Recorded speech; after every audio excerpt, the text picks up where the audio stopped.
實啊，我覺得咬字好清楚，同埋好有中氣咯，實在咯，即係一啲都唔會虛咯。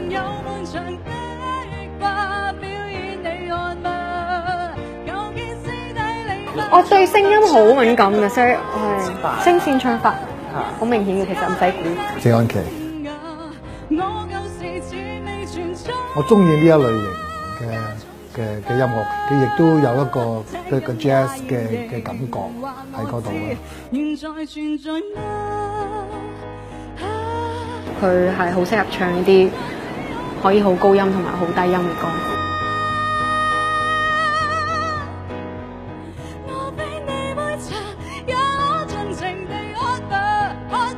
冇咁即係有框住，我諗 live 會好好睇。